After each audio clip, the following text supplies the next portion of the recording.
Hello दोस्तों, आप सभी का स्वागत है आपके अपने यूट्यूब चैनल आपका सर ऑनलाइन में। तो मेरे प्यारे दोस्तों, आज हमारी तीसरी क्लास है वन लाइनर क्वेश्चन जो सीरीज चल रही है हमारी। उस सीरीज के अंदर हम आपको 300 क्वेश्चन ख़त्म कराने वाले हैं और जहाँ तक हमारी आपकी आशा है कि 5 क्लास तक ये कंप्लीट हो जाएगी। देखिएगा 129वां क्वेश्चन देखिएगा। 5 जगत वर्गीकरण किसके द्वारा किया गया? 5 जगत वर्गीकरण किसके द्वारा किया गया? देखिएगा रॉबर्ट विटेकर द्वारा। Robert Whittaker. देखो ये वर्गीकरण जगत क्या है? ये संघ होते हैं। जैसे कि संघ का मतलब ये है कि जानवरों को अलग अलग समूह में रखा गया है। जानवरों को अलग अलग समूह में रखा गया है, उसको जगत बोला गया है। ठीक है, और किसके द्वारा किया गया था? Robert Whittaker. देखो मलेस प्यूमिला किस वृक्ष का वनस्पति नाम है? सेब। और देखो सेब से क्वेश्चन आता है कि जो सेब में होता है कौन सा अम्ल पाया जाता है, ये क्वेश्चन पूछ लिया जाता है। इसमें मैलिक अम्ल पाया जाता है। मैलिक अम्ल पाया जाता है। देखो क्वेश्चन देखो 131 में, आम का वनस्पति नाम क्या है? मैंगो मान क्या होता है? आम, ऐसे याद रखो। तो इसका नाम है वनस्पति नाम मैंगीफेरा इंडिका। Mangifera indica. 132वां क्वेश्चन देखिएगा, गेहूं का वनस्पति नाम क्या है? ट्रीटी कम एस्टीवीम नाम है।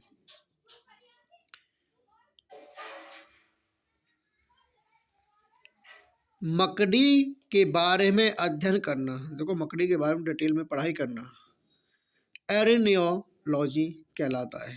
एरिनियोलॉजी कहलाता है। उपासदियों के बारे में अध्ययन करना। उपासदियों के बारे में अध्ययन करना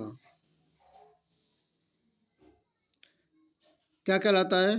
कॉन्ड्रियोलॉजी। कॉन्ड्रियोलॉजी कहलाता है। उपासदी क्या होता है? देखो उपासदी को इंग्लिश में बोला गया है कार्टिलेज। जो कान होता है, कान का जो निचली भाग होता है जो सॉफ्ट होता है ना, सॉफ्ट, उसको कार्टिलेज कहा जाता है। क्या कहा जाता है? कार्टिलेज। आई होप समझ में आ ही गया होगा।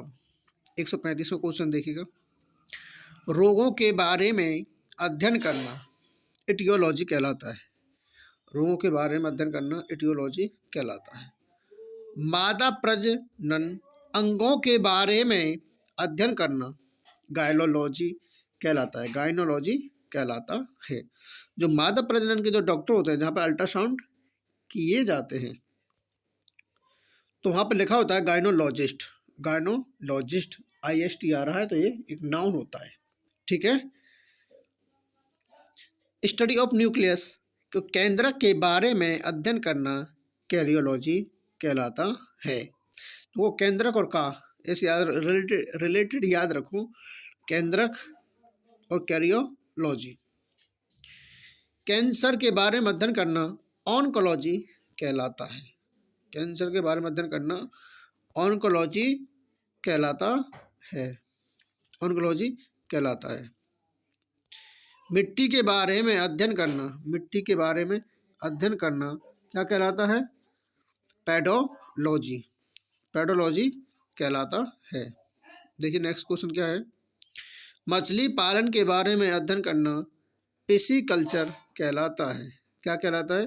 पिसीकल्चर कहलाता है। देखिए नेक्स्ट क्वेश्चन क्या है, सांपों के बारे में अध्ययन करना ऑफियोलॉजी कहलाता है। क्या कहलाता है?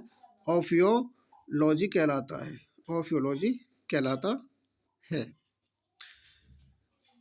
जीवों के वर्गीकरण के बारे में अध्ययन करना, जीवों का वर्गीकरण, जो जैसे फर्स्ट क्वेश्चन आया था, उनके बारे में अध्ययन करना टैक्सोनॉमी कहलाता है। क्या कहलाता है?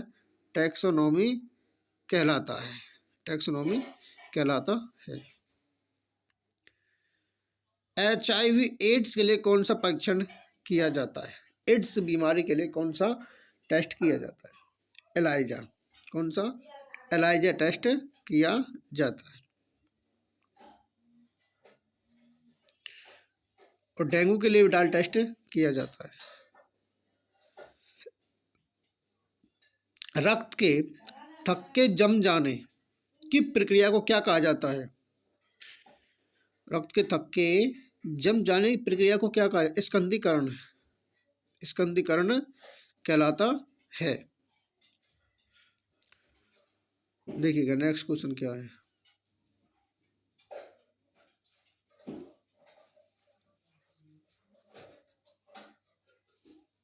देखो 145वां क्वेश्चन ध्यान दीजिएगा।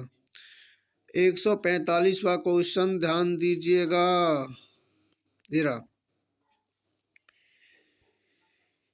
क्रिसमस कारक रोग किसके द्वारा होता है?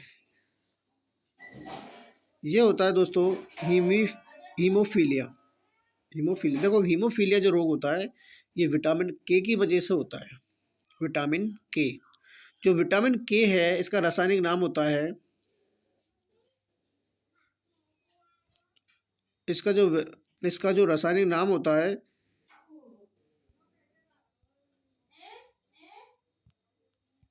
देखो इसका जो रासायनिक नाम होता है दोस्तों वो होता है फ्लोक्वानिन। जैसे ब्लड बहता है ना, ट्रिक बनाने का प्रयास किया अभी कि जो जैसे ब्लड बहता है तो फ्लो माने क्या होता है? बहना। तो इसलिए ही उसका नाम, रासायनिक नाम है फ्लोक्वानिन। फ्लोक्वानिन। विटामिन के की वजह से रुधिर का थक्का नहीं बनता है। जो विटामिन का काम होता है, क्या काम होता है विटामिन का? विटामिन का सिर्फ काम होता है रोगों से लड़ना या बचाना। विटामिन के का सबसे अच्छा स्रोत माना गया है टमाटर। ठीक है। ऑक्जेलिक अम्ल किस में पाया जाता है? पालक। ऑक्जेलिक अम्ल किस में पाया जाता है? पालक। देखो ऑक्जेलिक अम्ल टमाटर में भी पाया जाता है। ठीक है। और सब्जियों में सबसे ज़्यादा, हरी सब्जियों में सबसे ज़्यादा लोहा किस में पाया जाता है? पालक में ही पाया जाता है। किस प्रोटीन को एंटी क्लोटिंग कारक कहा जाता है? एंटी क्लोटिंग कारक का हेपेरिन। क्या? हेपेरिन। जो हमारे शरीर के अंदर जो ब्लड है ना, आपने सोचा होगा कभी कि हमारे शरीर में खून जमता क्यों नहीं है? इतना ठंड पड़ती है फिर जमता क्यों नहीं है? जो हेपेरिन नाम का जो पदार्थ है, केमिकल है, पदार्थ है, ये हमारे शरीर में जो खून है उसको जमने नहीं देता है। अगर हेपेरिन ने काम करना बंद कर दिया तो आपका ब्लड क्लोट हो जाए। ब्लड का क्या हो जाएगा? क्लोट। ब्लड का सर्कुलेशन जाम हो जाएगा। कौन से सहजीवी का मतलब है, सह का मतलब साथ, जीवी का मतलब क्या होता है? जीव जंतु। जीव जो साथ साथ रहते हों। जैसे आपने एक वर्ड सुना होगा लाइकेन। जो लाइकेन का जो पौधा होता है उसके अंदर दो जीव निवास करते हैं। एक तो होता है कवक, एक होता है शैवाल। कवक हरे नहीं होते हैं, शैवाल हरे होते हैं। शैवाल वो होते हैं जो पानी के अंदर काई होती है, और कवक वो होते हैं जो आपने बचपन में खेलते हैं ना, जब सड़ी गली लकड़ी से अपना भोजन प्राप्त करके एक छोटा सा वृक्ष पौधा सा बनता है जिसको आप बोलते हो उसको सांप की छतरी। ठीक है। तो कवक उसको पानी देता है, किसको? शैवाल को। और शैवाल हरे होते तो वायुमंडल की उपस्थिति में वो अपना वायुमंडल से CO2 लेते हैं और अपना ग्लूकोज बनाते हैं, जो एक दूसरे को लाभ पहुंचाते हैं। जैसे दोस्त होते ना, लड़का या लड़की, बॉयज एंड गर्ल्स, एक दूसरे के बिना नहीं रहते हैं, ऐसे ही ये प्लांट रहते हैं, एक दूसरे को परस्पर लाभ पहुंचाते हैं। कौन से सजीव जीवाणु नाइट्रोजन स्थिरीकरण का कार्य करते हैं? राइजोबियम। पौधों का फेफड़ा किसे कहते हैं? वातरंध्र, स्टोमेटा। आपने देखा होगा पत्ती होती है, जो पत्तियों में छोटे छोटे पोर्स, जो छिद्र होते हैं, उसको स्टोमेटा कहते हैं। उसके कारण ही वायुमंडल से CO2 लेते हैं। जब आपने देखा होगा कभी कभी मॉर्निंग टाइम गए होंगे तो पेड़ों से पानी टपकता है, जो पानी टपकता है ना, स्टोमेटा में जो छोटे छोटे छिद्र होते हैं उसके माध्यम से ही पानी नीचे सरफेस पर गिरता है। किस में इंसुलिन हार्मोन की खोज की?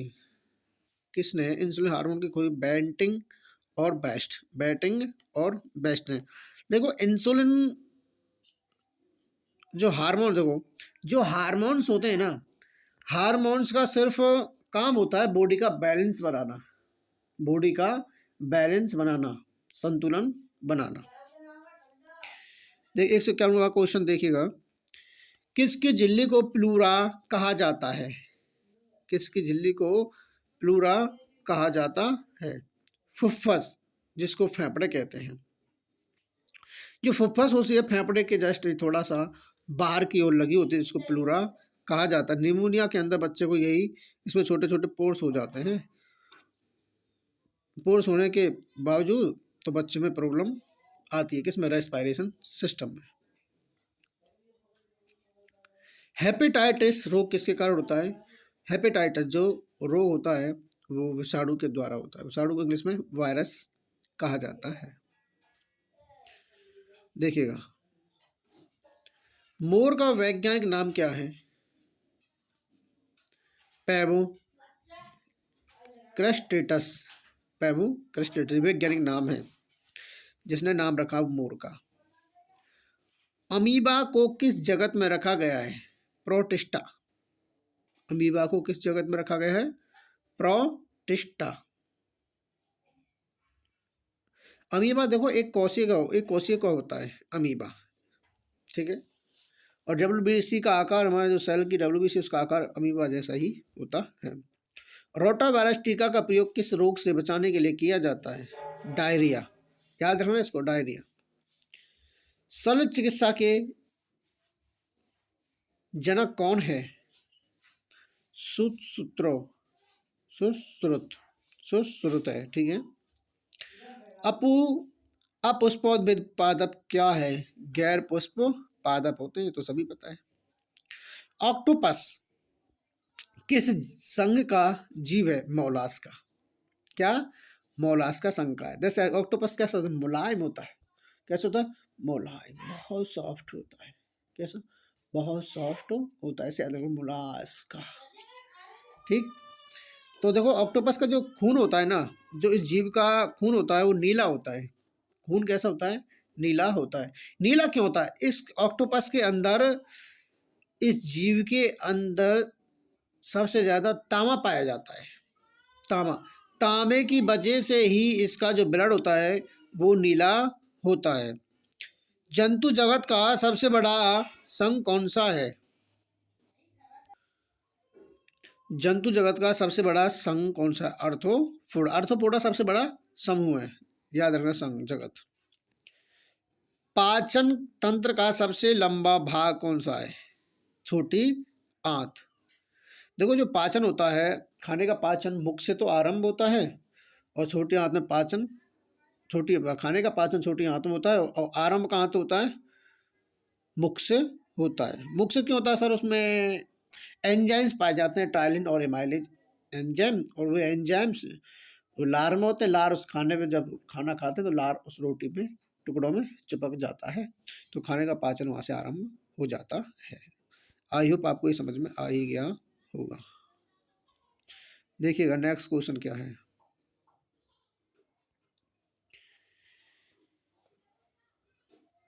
देखो क्वेश्चन क्या है। जीव की लंबाई कितनी होती है? जीव की लंबाई कितनी होती है? 10 सेंटीमीटर होती है दोस्तों। कितनी? 10 सेंटीमीटर। हैंसेन रोग को और क्या कहा जाता है? कुष्ठ रोग। हैंसेन रोग को और क्या कहा जाता है? लेप्रोसी, जिसको कुष्ठ रोग कहा जाता है। मानव के रक्त का पीएच मान कितना होता है? देखो इसमें टाइप नहीं है, याद रखना। पीएच मान होता है इसका 7.4। कितना होता है? 7.4 होता है दोस्तों। कितना होता है? 7.4। 7.4 होता है इसमें, याद रखना, किसका? मानव रक्त का, ठीक है। कौन सा मच्छर जिका वायरस का वाहक है? एडिज मच्छर। एडिज मच्छर। देखो एक चीज याद रखना, जो मच्छर होते हैं ना, जो मच्छर होते हैं हमको सिर्फ मादा ही काटते हैं, मच्छर हमको मादा ही काटते हैं। देखो लड़कों का खून कौन पीती हैं? लड़कियां खून पीती हैं। तो दोस्तों ऐसा कुछ नहीं है, ऐसा गलत है। तो मैंने समझाने के लिए आपको एग्जांपल दिया। मच्छर जो खून चूसते हैं ना, सिर्फ मादा ही चूसती हैं। क्यों चूसती हैं? वो अपने जो बच्चे को जन्म देती है उसको पालने के लिए पोषण चाहिए, और पोषण कहाँ से प्राप्त करती हैं? खून चूस करके वे उस बच्चे का पोषण प्राप्त करती हैं। सर फिर नर नर अपना फूल या गंदगी जगह से अपना खाने का अवशोषण कर लेते हैं। वनस्पति घी बनाने के लिए कौन सी गैस का उपयोग किया जाता है? हाइड्रोजन। ठीक है, हाइड्रोजन का खोज किसने किया? हेनरी कैवेंडिश ने किया था। सबसे मीठी शर्करा कौन सी है? फ्रक्टोज। तो सबसे मीठी शर्करा फ्रक्टोज है। दूध में लैक्टोज है, ठीक है, और चीनी में सुक्रोज है, याद रखना। आरबीसी का कब्रिस्तान किसे कहा जाता है?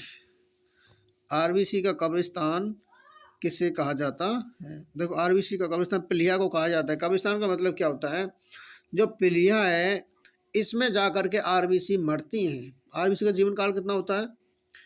120 दिन का होता है। 120 दिन का होता है। और देखो 120 दिन का होता है। वो जब उसका जीवन काल 120 दिन का, तो मरती भी तो है, वो पिलिया के अंदर मरती है। नेक्स्ट क्वेश्चन देखिए, मानव शरीर में कोलेस्ट्रॉल का सामान्य मान कितना होता है? 180 से लेकर 200 mg/dl होता है। ठीक है, इतना इसको याद रखना। किसने सबसे पहले जीन का पृथक्करण किया? जीन का पृथक्करण किया। देखो जो जीन है, जीन का खोज किया था जॉनसन ने। इस चीज को याद रखना, ठीक है। इसका उत्तर है doctor Hargobind Khorana. Doctor Hargobind Khorana. Cancer बीमारी का पता लगाने के लिए कौन सा परीक्षण किया जाता है? देखो बायोप्सी, इसके लिए बायोप्सी टेस्ट किया जाता है, इसको याद रखिएगा। किसे कोशिका का रसोई घर कहा जाता है? कोशिका का रसोई घर कहा जाता है क्लोरोप्लास्ट। क्लोरोप्लास्ट, देखो क्लोरोप्लास्ट पत्तियों में होता है, ठीक है, क्लोरोप्लास्ट होता है। क्लोरोप्लास्ट को ही ऊर्जा का कोशिका का रसोई घर कहा जाता है, ठीक है। और क्लोरोप्लास्ट के अंदर क्लोरोफिल होता है। क्लोरोफिल के अंदर पाई जाती है धातु जिसको बोलते हैं Mg मैग्नीशियम। उसकी वजह से पेड़ पौधों का रंग हरा होता है। किन ग्रंथियों को नलिका रहित ग्रंथि भी कहा जाता है? किन ग्रंथियों को नलिका रहित ग्रंथि भी कहा जाता है? अंतस्रावी ग्रंथि।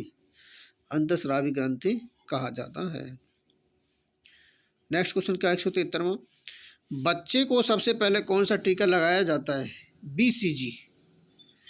कौन सा? BCG टीका लगाया जाता है। यकृत में भक्षण करने वाली कौन सी कोशिका है? यकृत भक्षण करने वाली कौन सी कोशिका है? कुफर कोशिका है। कुफर कोशिका है,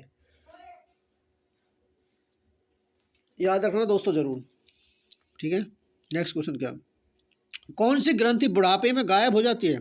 थाइमस ग्रंथि। जो थाइमस ग्रंथि है यह बुढ़ापे में खत्म हो जाती है, थाइमस ग्रंथि। अब देखिएगा नेक्स्ट क्वेश्चन क्या है,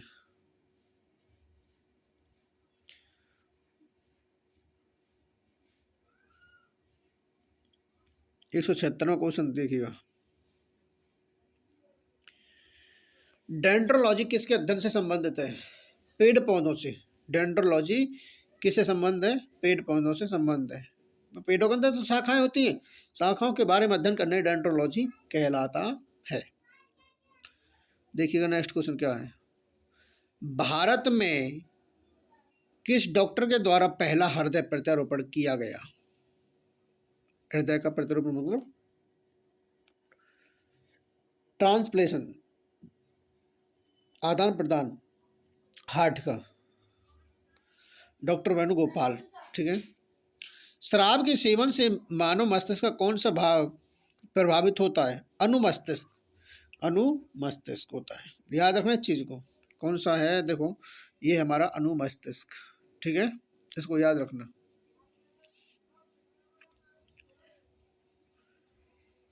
किस बीमारी को साइलेंट किलर कहा जाता है? हाई ब्लड प्रेशर को साइलेंट किलर कहा जाता है। याद रखना इस चीज को। जीन किसके बने होते हैं? जीन किसके बने होते हैं? जीन का खोज जॉनसन ने किया था। जीन हमारे पॉलीन्यूक्लियोटाइड्स के बने होते हैं। इस चीज को याद रखना। किस विटामिन की कमी से जेरोप्थेलेमिया नामक रोग होता है? विटामिन ए से रतौंधी भी होता है, जो आंखों से संबंधित होता है। विटामिन ए का सबसे अच्छा स्रोत माना गया है गाजर। क्या? गाजर।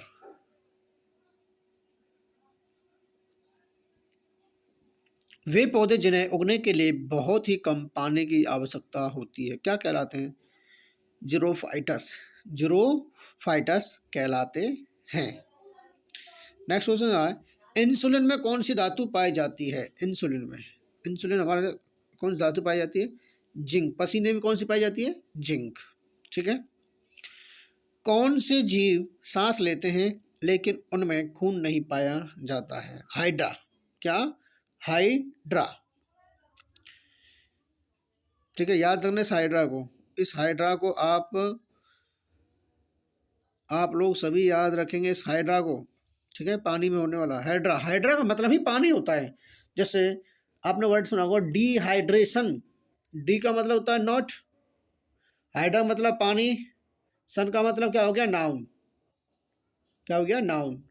जो डिहाइड्रेशन जो वर्ड है, डॉक्टर आप कभी जब आप डिसीज होती है किसी भी पर्सन की, तो डॉक्टर बोलता है कि कभी कभी इसमें पानी की कमी हो गई है। उस पानी की कमी को, बीमारी को ही डिहाइड्रेशन कहा जाता है। हाइड्रेशन, RNS में हाइड्रा वर्ड। तो डिहाइड्रेशन का मतलब क्या होता है? पानी की कमी। हाइड्रा कहाँ है? ये जंतु कहाँ पाए जाते हैं? पानी के अंदर पाए जाते हैं। कौन सा कीड़ा काजा अजार रोग फैलाता है? बालू मक्खी फैलाती है। मानव शरीर के किस अंग में सबसे अधिक पुनर्निर्माण की शक्ति होती है? यकृत, लीवर। रीजनरेट होता है लीवर सबसे ज्यादा हमारे बॉडी के अंदर। मानव शरीर की सबसे बड़ी सिरा वेना कावा कौन सी है? वेना का सिरा क्या होती है? नस होती है हमारी। ठीक है, वेना कावा।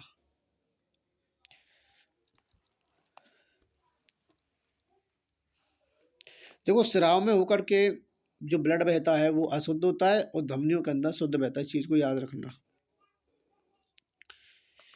किसकी उपस्थिति के कारण शरीर रुधिर वाहिकाओं में खून जमता है? हेपेरिन की उपस्थिति से।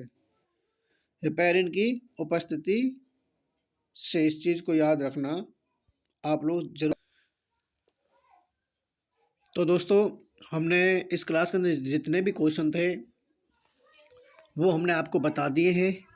तो आई होप आपको समझ में आ ही गया होगा। अगर आपको कोई क्वेश्चन समझ में नहीं आता है तो कमेंट करके ज़रूर बताएं, उसका सॉल्यूशन आपको तत्पर मिलेगा।